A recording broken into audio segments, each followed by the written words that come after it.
Kyle Madson. Look at that camera and that lighting. It looks amazing. Clean. I'm working on a better light. I put a background together just in case. I wasn't sure exactly what the camera, where I was going to have it set up. I was kind of scrambling to do this, but I'm going to turn, and those of you on the video, I have some pops here, Funko Pops. That's Steph Curry and Klay Thompson. Okay. Over here, I have some Trading Spaces Pops. It's a Special Agent Orange and Lewis Winthorpe. And then I, of course, I'm going to stop talking here for a minute. But, the microphone is the bottles. So the thing about having like a background when you talk is you don't exactly want your body to cover the entire background. Okay, no. If tell me you weren't listening without telling me you weren't listening. I said that I was scrambling to put this together, and the background didn't quite work out today. But that's okay. It's good. I'm working on it. No, it's better than it's been. You look great. What do you mean? You look fantastic. Thank you. Got your new camera set up. The light. I like it. You're not in a storage closet, for God's sakes. This is good stuff. Yeah. No, eventually there will be shelves back here with some stuff on it. It's going to look really cool. I'm really excited. You know what I'm working on. I love it. It's great. I'm going to get it done just in time for the football season to end. We'll have to figure out some other. Kyle Matson's joining us. No reason. He's just coming to hang out with us for 20 minutes. No big deal. He's just. That's always all good. That's always. I have nothing going on. Come in. You don't have to write 20 articles about the 49ers. Or do you? I do, but I do. Okay. It's probably a little bit harder in the offseason. Kyle, help me out, man, because I mean, I'm just sitting here. I'm just watching the games, man. Everybody, once again, they can say whatever they say. You know what I mean? But we got our lady, our homegirl, Trista Crick, coming here saying Niners aren't very good. Beat up on a low-key trash Rams team. The Vikings aren't very good. All this. I'm just sitting here like, I mean, a couple weeks ago, everybody was good. Now they lose to the Niners. Now the Niners are beating up on bad teams. Hey, I'm gonna just ask the question that I had in the rundown. Damien, you can get in on this too. Are the Niners one of the best teams in the NFC today? How many is one of the best? Let's say 5. No. Maybe. The argument they're 5. You could make the argument for sure, but in a vacuum, the Rams are still more talented. Like the 49ers don't have anybody as good as Jalen Ramsey or anybody as good as Aaron Donald, but the Niners kind of own the Rams. And if it comes down to they're tied in week 18 when the Niners go down there and face them on what I'm guessing would be Sunday Night Football in that case, sure, the Niners could win, but I have reservations. Trista's not necessarily wrong, but at the same time, if you're beating the heck out of bad teams, like you're not a bad team. So I don't think they're bad, but if they're going to Dallas or if they're going to Tampa Bay or they're going to LA or they're going to Arizona in a playoff game, do you feel great about it? No. Could they win it? Sure. But you're not going to feel good. And I don't think they would be favored in any of those matchups. No. I think they're the 6th seed. And I think that's probably right, because when you look at all the teams behind them, there's not a team behind them that I'm like, oh, they're definitely worse than that team. Hey, like I said, we got my guy, Rob W. Everybody thinks it's crazy that I say that. It really just boils down to the 49ers and the Rams. You said top 5, like that's the 5th team and the 6th team. It doesn't boil down to anybody else. In the NFC, I just said, I asked the question, are they one of the top 5, one of the best teams in the league? And people were like, whoa. Or one of the best teams in the NFC. Okay. I said, that's just crazy. Well, what's one of the best? Top 5. Are you out of your mind? You're probably 6. What are we talking about here? And that's just it. Like, it's not a matter of the 49ers are like, whoa, look at the Niners. Watch out. Bet them to win the Super Bowl. They're 40-1 right now. Great value. It's not that. It's just the NFC is pretty bad. Yes, that's the point. That is absolutely the point. Yeah. So yes, the Niners are arguably a top 5 team in a bad conference. Yeah. The NFL is kind of bad. It's weird. Like when you look around, there are a lot of just Like, what is happening? Like, there just are some teams in the league that aren't very good. Now, it is really accentuated in the NFC. Like when you have a 5-6 Washington football team knocking on the door of the playoffs right now. Actually, they're standing on the inside of the doorway of the playoffs right here. Bro. Oh, they're terrible. They're so bad. But they've got a chance to be in the postseason. Like they're going to be right there. Yeah. I bet the Chiefs at 12-1 like 3 weeks ago, and I feel great about it. It's not bad at all. Would it surprise you if the Chiefs went on to win the Super Bowl? Not at all. Oh, not at all. As bad as they were to start the year, like it's just it's a weird season. There's like 15 teams right now I would buy that would win it. But even in the NFC, I don't even think the good teams are good. Like Arizona is the one team that I could say I'd be like, yo, they're legit. That doesn't mean they're going to go to the Super Bowl. But Arizona should have lost to Minnesota at home. Mm-hmm. Minnesota missed like a 31-yard field goal to win it. Yeah. It just, I don't know, man. I'm sorry, Niners at home. Yeah. So yeah, the Niners are there. I'm just with you guys.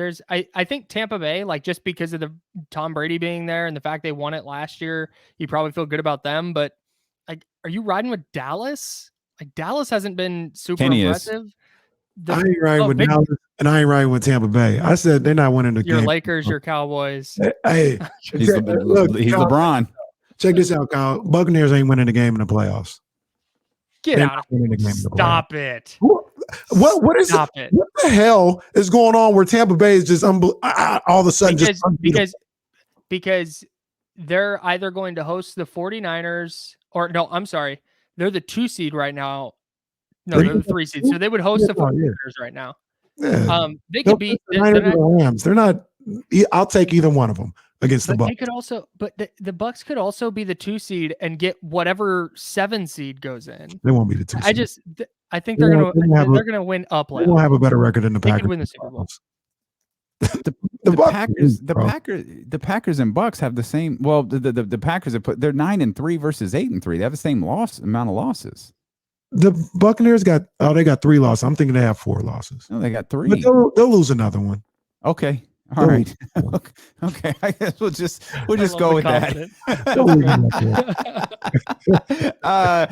Kyle Debo's out this weekend. What?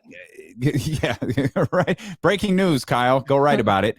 I don't even know that we gave Kyle Madson 95.7 The Game, Niners Wire, Candlestick Chronicles here with us on D-Lo and KC. Is this as simple as just sliding Brandon Ayuk into that role, or there are some other guys that have to step up this week against Seattle?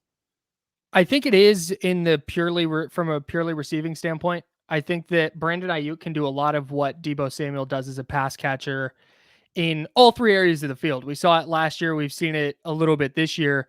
Now in the run game, there's just nobody that can replicate what Deebo Samuel does as a runner in the receiving room. And I don't even think really in the running back room outside of Elijah Mitchell. So yeah, I think you're going to have to scrap that kind of Deebo Samuel wide receiver running game, but I think you get George Kittle more involved. He had 2 targets last week. Like that's something that has to change. That was going to have to change regardless of who was healthy and who wasn't, but they got to get George Kittle more involved. Ayuk for sure. Jawan Jennings is an interesting guy to watch though. I think from a pass catching standpoint, because in the red zone, in those spots, like, those 3rd and mediums where Garoppolo just throws it to Deebo in traffic and says like, go make a play. Jawan Jennings is really capable of that. He's big, he's physical. Like, go throw on his tape at Tennessee. It's a boxing match, like last scene of a Rocky movie boxing match. Super violent after the catch. And I think the Niners are going to try and exploit that a little bit, getting him in space and trying to see if he can do stuff after the catch the way Samuel does. So they're going to try, but it's not on any one player because Deebo's too unique to just plug in Brandon Ayuk or pick another player in the NFL. It's just not super easy. They are not going to have their best offensive weapon in this game. They talking about the 49ers. Probably not going to have their best defensive weapon as well. Well, they're not going to have their best defensive weapon as well. And Fred Warner. I've heard people say, just this matchup, they may not miss him as much as they would in against other teams or whatever the case may be. I don't know if I'm buying that, man. I don't like going into a game without Fred Warner.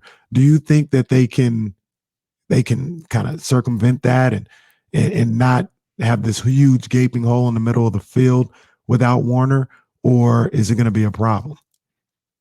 It'll be a little bit of a problem just because I don't even think it's the drop off between Warner and Azeez Al-Shire who will take over that middle spot. I think it's a drop off from Al-Shire to Demetrius Flanagan-Fowles, who looks like is going to start in that second linebacker spot. He's a converted safety who's never started a game in the NFL. So that's kind of a scary proposition. Now he's talented. He can move. But what is he offer as a linebacker? We're not really sure. So that's the big question mark to me when Fred Warner's off the field. I think Azeez Al-Shire is perfectly capable of stepping in for, it looks like a game, because they listed Warner as doubtful this week, which means he has a slim chance to play. So next week, I'm thinking Warner's back. So they can survive a week, especially against a really awful Seattle offense. Like Seattle's offense is bad. Yeah. And like I think they have 62 punts. The Niners have punted like 35 times all year. Seattle's punted like 62 times all year. They've had 2 games where they've had 5 3-and-outs. Like that's it. They stink on that side of the ball right now. And if they're going to continue to stink, the Niners should be able to survive without Fred Warner, especially if you still have Nick Bosa on the field. You still have, like I said, Azeez Al-Shire has been really good. Emmanuel Mosley's been really good at corner. Jimmy Ward is good. I think you'll see Jaquiski Tart and Talanoa Hufanga on the field together a lot as they try and kind of mix and match to fill in at linebacker. So they have plenty of pieces to survive without Warner for a game or two. But if you were talking long term, I don't think they'd be able to. But Sunday they should be fine. Has the defense improved during this stretch? Yes and no. Matthew Stafford, I don't know Matthew Stafford just hasn't been good, and he wasn't good in week 10 against the 49ers. They might have impacted him a little. Matthew Stafford. You said what? Preseason MVP, Matthew Stafford. Preseason MVP, and maybe MVP through like week 5, but just wasn't very good. The Jacksonville's offense has you and me and Kenny starting at receiver. Their offense just isn't good. I think Trevor Lawrence is going to be a good player, but they stink. Coach Kirk Cousins. Boy. Kirk Cousins is Kirk Cousins. Like he's susceptible to 3 or 4 really atrocious throws a game. And we saw that. And it's a big reason why the 49ers won. He had the 2-point conversion miss. He had the 4th down miss to Justin Jefferson in the back of the end zone. He threw a bad pick to Azeez Al-Shire. But to that point, the Azeez Al-Shire pick was a coverage change the 49ers made. They knew that they were going to throw that route. And so they had the linebacker just go and stand in front of that route, knowing that Cousins was going to hit it. So they've been better than I thought they would be. But when you go look at like an advanced metric like DVOA, which is just an efficiency stat, they're like 22nd in pass defense, DVOA. Now their run defense has been really good, which is surprising with Javon Kinlaw out, but their best defense right now is their offense. Like they are having these long drives. They're scoring 30 plus points, and they're forcing teams to be one dimensional, which makes it easier. I think on their pass rush, they can just pin their ears back and go, which makes life easier on their secondary, which is not very good. So, the defense is fine. It's just, that's what it is. I think it's fine. It's about middle of the pack, and yeah, that's they're fine. They're fine. They're fine. They're the Jimmy Garoppolo of defenses. Like every once in a while, you're gonna be like, "Oh man, that was really good," but then 3 or 4 times a game, you're gonna be like, "It's really bad." Yeah, that's great. How it goes.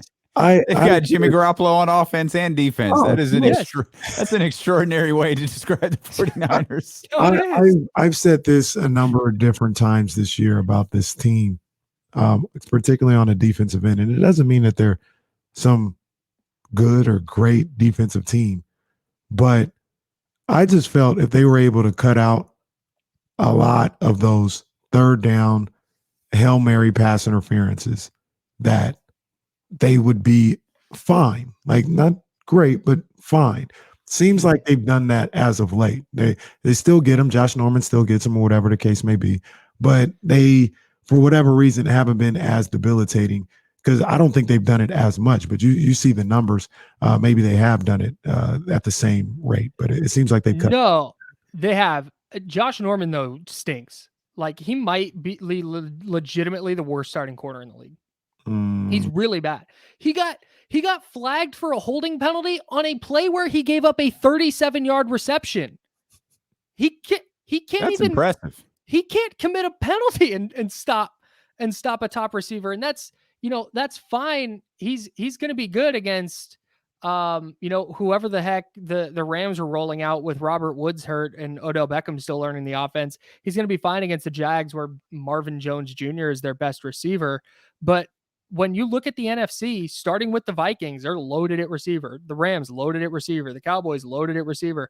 And that's why, Kenny, when you talk about the playoffs, like, that's my greatest concern with this team is they have to, let's say they go to Dallas and Dallas is going to run out Amari Cooper, Michael Gallup, and CeeDee Lamb. The Niners aren't checking that. Like, they're going to go at a guy like Josh Norman, who's just not a good player anymore. So that's an issue. The penalties are down for sure, but I still don't trust the back end of that defense. Understand real quick, Dave. Understandable. Mm-hmm. I get everything you're saying. And it doesn't get that much better than Justin Jefferson in this league right now. 4 for 83 isn't killing you. Okay, you're right. But how many throws? The answer is like 4 or 5. Did Cousins just miss to him? He was open a lot. All right, and I'll say this. All those guys that are left, outside of maybe Aaron Rodgers, they're going to miss some throws too. We saw Dak miss a lot of throws last night. That's true. Pressure's there. So you ain't facing Mahomes. Like, this goes back to what we talked about. None of these guys are great. So in theory, yes, the Cowboys are a huge problem, but they struggled against a sorry-ass Saints team last night. Right? They're not. None of these guys are prime. It's funny I say this because he's still in his prime. Maybe hasn't even entered it. But none of these guys are prime Mahomes outside of maybe Aaron Rodgers. Yeah, I mean, Tom Brady's pretty good still. He's probably going to be the MVP this year. But yeah, I just, I haven't seen enough. Like, these 3 games have been great, but can they go into Seattle, a game where they're I imagine they'll struggle a little bit just because Pete Carroll has Kyle Shanahan's number a little bit, but can you go beat Seattle by double digits? And then can you go into Cincinnati and maybe not win by double digits, but you get it, control the game. Can you go into Cincinnati? Can you upset the Bengals, who will be favored in that game? The Bengals are a sneaky good AFC team. That's when I'll start to kind of feel a little better about them going against the top NFC teams. But right now, I just have questions. I'm not saying it's impossible, but I'm not sold on this little 3-game sample that we've got. I just need to see more. Understandable, but now we're asking them to win every game to believe in them. No, not necessarily. Because if they go into Cincinnati and they lose 27-24 on a last-second field goal, but they play well, that's kind of the thing, is they need obviously to win just to make the playoffs. Like, they're gonna have to probably go 9-8. So they have to split their last 6 here. But how do they? It's how they look. Like, how are they showing enough that it's like, okay, yeah, I believe that if they keep playing like this, they can go into LA or Arizona or Tampa Bay or Dallas. But if they go into Cincinnati and Jimmy Garoppolo has a game like he had against Indianapolis, it's like, like that's not good. But if they keep running the ball effectively, they keep taking care of the football, generating turnovers, all of a sudden it's like, man, that's going to travel in the playoffs. That's something that they can consistently replicate. And that's something that they can go pull off an upset. So, like I said, I just need to see it more consistently. That's all. They don't need to win every game from here out, but they need to show that formula that they're using can be replicated consistently. And I think that's what makes this week so concerning, is what we were talking about a few minutes ago. This NFC is a disaster. Like, it's awful. So a perfect story of the conference would be a really bad Seahawks team to go in there and beat the 49ers again and drop them to 6-6. Mm-hmm. That fits the theme of the entire conference, which, as much as Russell Wilson beats the San Francisco 49ers and Pete Carroll has, Kyle Shanahan's number, you sit here and you look at this game going like, oh, the story of the season says the Seahawks are going to beat the 49ers. Right. It's just why. And obviously we'll find out what happens Sunday, but when you're trying to predict the game, it's like, oh yeah, no, Jimmy Garoppolo probably do something stupid here. Josh Norman, a couple passes. They revert back to that stuff we saw 4 weeks ago versus the stuff we saw over the last 3 weeks. Mm-hmm. Right. And so that was the big thing, because they played really well against the Bears and you're like, okay, now they can get rolling a little bit. And then they fall flat against Colt McCoy and the Cardinals. Mm-hmm. And that's what's kind of sticking in the back of my head. Okay, they beat the Rams, but they've beaten the Rams 4 times in a row. Nick Mullins went into SoFi Stadium and beat the Rams. Like, that's not really, okay, they kicked the crap out of the Chargers. That's nice, or not the Chargers, but the Jaguars. That's nice, but do you feel great about it? Like, yeah, not really. And then they have a really nice win. Last week against Minnesota was a really good win, but it's like, okay, that's one. Now can you continue doing that? And that Cardinals game against Colt McCoy just sits right back in this section of my head. Right by the bamboo bottle behind you. Yeah, right. Exactly. Yeah. Right next to it. It's almost gone, by the way. I pulled it out of my fridge just to set it up for this. The bottle you couldn't get open. Yeah. I had to hand it to my fiance, and she took care of that for me. Yeah. Well, to be fair, that bottle can be tough to get open sometimes. I think some of that is the McQueen one and stuff. Oh, the McQueen. It's the same type of. The McQueen one will get me, boy. Like I've had to get a knife a time or two from McQueen in the bottle of fall. That's what I was about to just shatter the top of the bamboo bottle and just sand the top and just let it go. I have one more thing real quick. When I know that I said, and then Damian, you said, and everyone's kind of been saying like Pete Carroll owns Kyle Shanahan, I want to push back on that a little bit, because the 49ers. You want to push back on your own point? Yeah, because I just started thinking about it. And we go back to 2017. Seattle won both of those games, but the 49ers were terrible in 2017. You'll remember Jimmy Garoppolo debuted against Seattle and threw a touchdown at the end of the game. 2018, they split. Like the Niners upset Seattle in Santa Clara. They split in 2018. They split in 2019.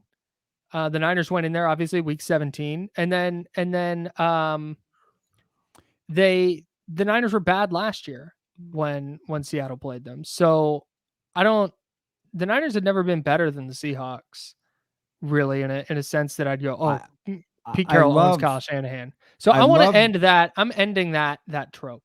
So I love that you made a point, and then a couple minutes later you countered your own point. Yeah, I love that. That's what I love about you. So we can change it.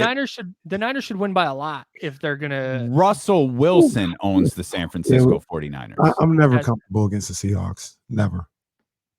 Right.